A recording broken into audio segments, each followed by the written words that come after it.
Ladies and gentlemen, welcome to your daily dose of zombies news from the game and its community here on COD Zombies HQ. Thanks for tuning in today because there is a whole lot to talk about. From new Easter eggs to some major map changes Treyarch has made to Firebase Z, let's get started with our first story. The main Easter egg quest for Firebase Z has been solved, and much to the delight of the community, there is an ending cutscene at the end of the Easter egg. And within that cutscene, a lot of players are noticing that the attire of Samantha Maxis is somewhat familiar, where she has in her possession what's likely Takio's katana and what could be Nikolai's goggles in what's probably the best reference to the original Aether storyline we've had so far here in this new Dark Aether universe. In terms of the race to be the first in the world to complete the Easter egg, it was another quick hunt for this map, as is likely to be expected going forward. Treyarch kind of making these Easter eggs more accessible, easier to do, more hand-holding. That means a lot more players are going to complete the Easter egg here on this map. The hunt to actually solve it will be done a lot quicker. In terms of first in the world, the first completion wasn't actually streamed, and in terms of who actually got it, it's a little bit confusing, but it seems like the front runners is Vision OG and his team over on Reddit, so congratulations to him. It seems like you guys were the first to complete the Easter egg. In a world where it always seems one of the big zombie streamer crews are always able to complete the Easter egg first, it's always really cool just to see a smaller member of the community and his team beat those guys and complete it first. Next up, moving on to our second story, Treyarch has released a major patch for Firebase Z that changes a bunch of really important things that players were already complaining about this map. So firstly, amongst these changes, and I think a lot of players that have already played the map are going to give a big ol' hallelujah, they've reduced the number of manglers that are going to spawn in earlier rounds.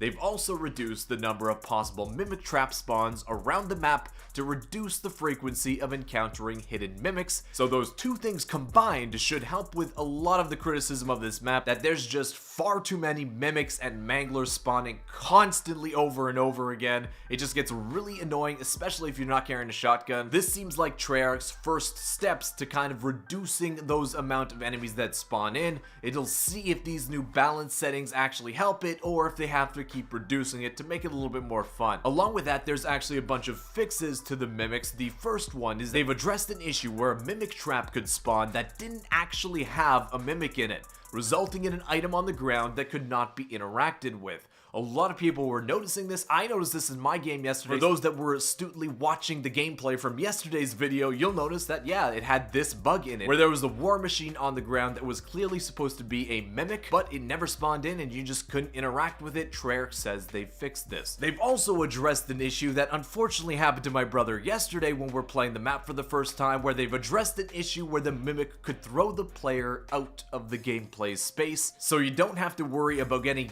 yeeted out of bounds anymore. It's an awesome thing. And lastly, this is kind of interesting, and I'm not sure how you guys are going to feel about this, but they addressed a quote-unquote issue where a player could bypass the buy door in the village in the starting area of the map. Now, yesterday, a lot of people, including myself, covered this as kind of like a secret parkour route, enabling you to get outside of the spawn without having to open up the first door of the map. It was kind of a neat little trick that not a lot of people knew about. It was a little bit difficult to complete. You had to get a strafe jump in the perfect position, but Treyarch is now saying that this was actually a bug, that they didn't intend for this, and they've patched it, which in my opinion does kind of suck, because it was kind of a little known thing that not many people knew about, that didn't seem to actually dramatically affect the gameplay of the map in any way, rather just a little speedrun strat that some people could pick up and use. Next, for those that are fans of the new wonder weapon on the map, the Ray K, they've actually buffed the wonder weapon slightly using a few different means. They've reduced the number of shots required to trigger a vortex explosion. They've addressed an issue with the Ray K vortex explosion damage being multiplied incorrectly, and lastly, they addressed an issue where a prompt would remain on Dr. Dimitri during the wonder weapon quest. So some small buffs to the wonder weapon itself, which is always a good thing to see, and another kind of good thing to see, but again, it seems like Treyarch is kind of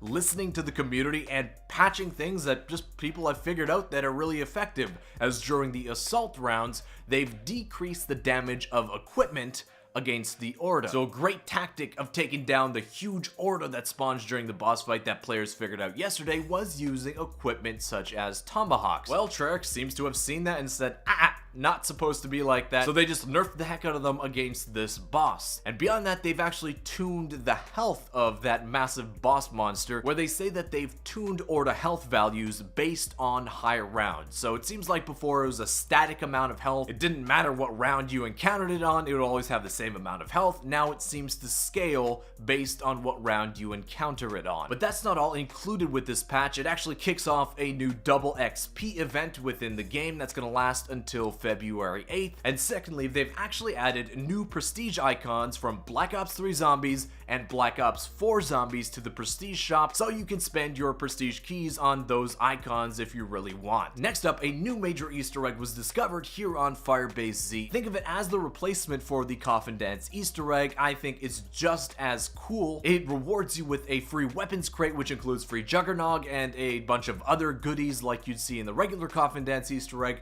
The way to get it is just as cool, and if you want to learn how to do it after this video, check the link down in the description where my buddy TGR has a tutorial for you. Next up, YouTuber Mr. Take Your Scar has actually figured out a way to get inside Dr. Pecks' room on Firebase Z. We knew he was in this room yesterday even before the Easter egg was launched. We see the room in all its detail in the ending cutscene, but he's actually figured out a way to get inside here in-game, kind of checking out the detail of the room itself, and also checking out the weak T-pose of Dr. Peck himself inside the room. I always love seeing the little details and oddities that people find when glitching outside of the map here on Zombies. And next up, Treyarch has finally addressed players that are facing some major new issues as a result of the new patch that went live that brought us Firebase Z in Cold War Zombies. A lot of players on PC, including myself, can't actually play the game right now. It's completely broken for us, resulting in a fatal error. It's affecting thousands of players. People are really pissed off, as you can expect. I can just switch over to PS4 and just record gameplay from there. A lot of other people aren't so lucky and just straight up can't play the game right now. Well, apparently it's being looked at. Foxhound FPS saying on Reddit, "We're aware and working on releasing a stability update." I forwarded a variety of threads and tweets shortly after our update when I saw a small trend in conversations concerning it at the time. So hopefully it's working on getting fixed. I know some people on the PlayStation 4 and the Xbox One were having issues with stability of this update as well, with the game constantly crashing. On the Xbox side, there was issues of people not actually just being able to play the map at all, so hopefully those will get fixed in due time. But the fact that this update introduced a bug that just made the game entirely unable to be played is just straight unacceptable from Treyarch. But I guess on the other hand, I haven't heard any major reports of players constantly crashing while trying to complete and find the Easter egg for this map. Following Treyarch Zombies games for a while, you'll know is a major issue that continues to crop up over and over again, but it seems like in that aspect they've done a better job here in Firebase Z, so I guess it's just another chapter in our epic struggle of give and take of actually trying to play staple Zombies games here in Call of Duty. But guys, that wraps up the news today. Hey, if you enjoyed the video, consider giving it a thumbs up, subscribe to the channel if you're not already. There is going to be a torrent of new stuff still being found in Firebase Z, so you'll know where to go to get all caught up when it drops. Guys, I want to thank you again for watching, and I'll see you with another Zombies news video tomorrow. Peace!